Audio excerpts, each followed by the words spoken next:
Welcome to Call Your Girlfriend, a podcast for long-distance besties everywhere. I'm Aminatu So. And I'm Ann Friedman. On the agenda, we answer listener questions, including how to handle group travel, our origin story, and the TED Talks you might actually want to watch while stoned and writing your New Year's resolutions.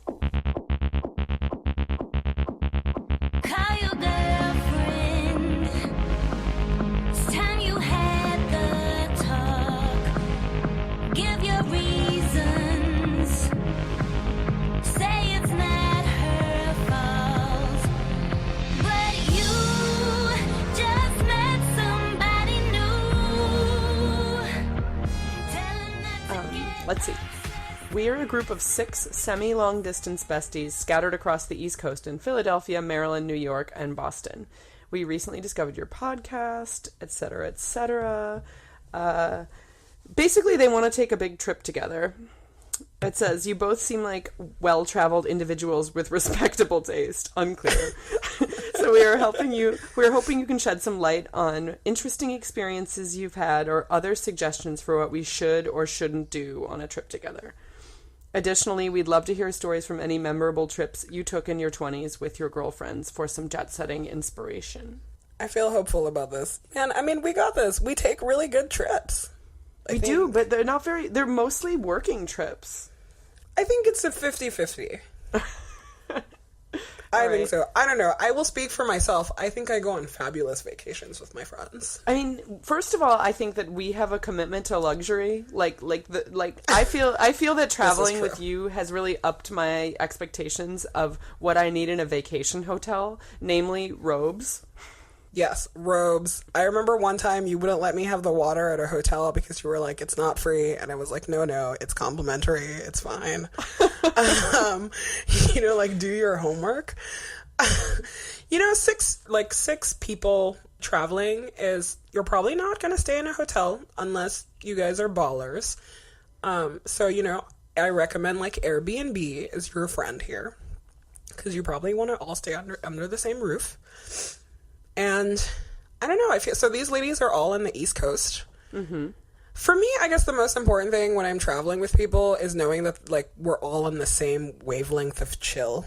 There's nothing more shocking than realizing that some of your friends are, more neurotic about travel than you are. Or that they're agenda people. I'm, down for, missing flights and, it's fun, I'm down for getting at the airport, 30 minutes before, it's, nothing is on fire. Right. Or friends where you think you're taking a relaxing vacation and you show up and they're like, okay, so we're doing this from 10 to 6, and then we have dinner plans here. And that is very tough for me. I'm kind of a one activity per day person. Yes. When I'm traveling. I think that's actually really key when you travel with a group is to have one activity that bonds you for the rest of the day, but give people the freedom to do what they want the rest of their time with their time. At any given point in time with 6 people, someone's always going to want to sleep. Someone's going to want to go home. If you're out, they're going to want to go home right after dinner. One person is going to want to nap, in the middle of the afternoon. I just feel being very understanding of everyone's sleep schedule and not shaming for not hanging out 24/7 is very key. Totally key. So destinations we would recommend. I'm really into upstate New York. It's totally affordable and fun and great for bonding activities. You know how we love Palm Springs in this family. Forever and ever. Forever and ever and ever. Because there's literally nothing to do. Don't go to Palm Springs and think that you're going to go hang out at a bar every night. That's no. It's also the place where I've received the only welcome catcall of my life, which was from 2 gay men in a convertible who screamed, "You look like Jane Russell!" Yeah, no. So we love Palm Springs. I love Miami. The people watching is insane. Weirdly, actually really like Nashville. I think Nashville is a fun place for a group of people to explore. I have a strong preference for mid-size American cities. On the sort of below the 5 cities that people who aren't American would want a vacation in. Name Name names. Milwaukee. Kansas City. I went to Kansas City. I went to Louisville a few weeks ago and had a phenomenal time. there's something to be said when you're with a group of people and you mostly want to catch up. And I think this is, you know, another reason why places like Palm Springs are good. It's like, there's really not that much stuff to see. There's like a couple of things, but mostly you're there to just like hang out in a new place. And I think that mid-sized cities are really good for that. And also tend to be a little cheaper. So if you want to feel like ballers and get a very nice hotel. We once stayed at a very nice hotel in Oklahoma City. You remember that? Oh my God, 5 stars. That place was crazy. All of the stars. Yeah. I know. We also stayed at a very nice hotel in Las Vegas. Oh. Thank you, Priceline negotiator. I mean, that was Thanksgiving. Oh, that was a really good Thanksgiving. I don't know, Anne. I feel like we're remembering that Thanksgiving differently. Oh, that's true. I was hungover the whole day. I forgot. Yes, there were many problems. We ate potato salad in the parking lot of an Albertsons in Rancho Cucamonga on Thanksgiving Day. I'm going to rate that as the worst Thanksgiving of my life. My hangover was so bad, I'm grateful to not be dead. We woke up and watched Charlie's Angels Full Throttle, and then by the time that was over, it was dark. That's how late I slept that day. Yes. That Thanksgiving was very memorable. Oh, but for these ladies, if you want to be a little adventurous and go outside of the U.S. and have like a blast, I highly recommend Montreal. So many good suggestions. We just basically recommended everywhere. I mean, not really. We recommended affordable, cool places. That's true. Here's one that I would like you to answer.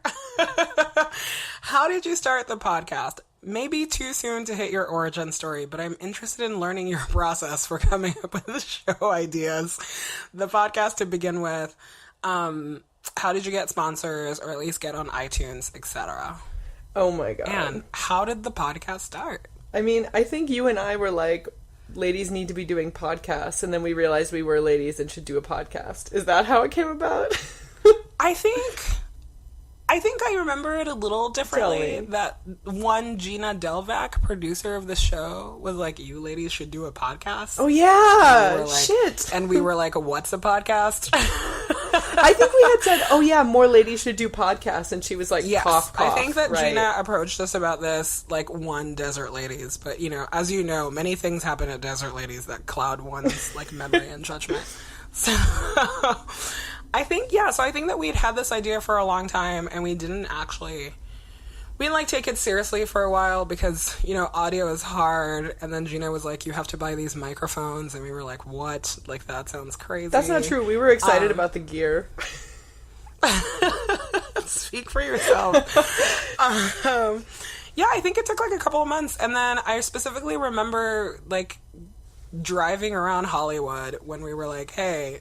like, are we serious about doing this? And I do remember this. Trying to come up with name ideas. And I was very excited when I said, Call Your Girlfriend should be the name of the podcast, and immediately checked to see that the URL was available. And duh, it was, because people are idiots who sleep on everything. Yeah, I was actually driving, and you were buying the URL on your phone, I remember. Yes, we were going to a party at the Ace, maybe? LOL. Yes. I don't know. Some sort of shameful, like, LA stereotypical situation. I am never ashamed of the time I spent at Ace Hotel establishment. I don't think it was, though, because the Ace wasn't open when we started this. You're right, it wasn't. It's that one hotel where there's always some lady in pajamas in a glass box. The Standard. And they're like, art. The Standard. Thank you. The Standard in West Hollywood. We were on our way to the there's Standard always like West some Hollywood. bored lady behind a glass, like in a chemise, and they're like, look at this great art. And I'm like, no. Yes, you're so right. You're so right. And then we did lots of like high-fiving while purchasing or like locking down the Gmail and Twitter handles. And then we realized we had to do something with them. I know. So things that are surprising about podcasting, like, one, it's hard. It's like actually hard from like just like setting up your gear and like getting your life together. But also just coming up with topics every week is it's not like the easiest thing. I know. I think about that every time people are like, you should do one every single week. I'm like, we can barely get it together to do this every other week. I know. I think we're just outing ourselves as, like, not professional podcasters. Some people do this, like, wonderfully. It's hard. I think it's also hard because we're not in the same location, so it involves just, like, a little bit of logistical, like, nightmarish stuff. And you know how this family hates logistics. Well, we also both travel all the time, and if one of us is traveling, you don't want to lug the whole gear situation with you out of town, and that's like a whole other thing. I know. Ugh, God, there's so many problems. Somebody should make, like, a podcast to go kit. I mean, seriously. That's how you would be rich. But the real answer to, like, how we started this / make it happen is our awesome producer, Gina. That's the short answer. All glory and praise to Gina. Yeah. God, like, I don't know how people get this on their phones every other and week. If you want to start a podcast but do not have an awesome editor / producer / person to, you know, get you in gear when when you actually decide you're going to do it, then good luck and Godspeed, because I can tell you for certain we would not do this without her to edit it and push us.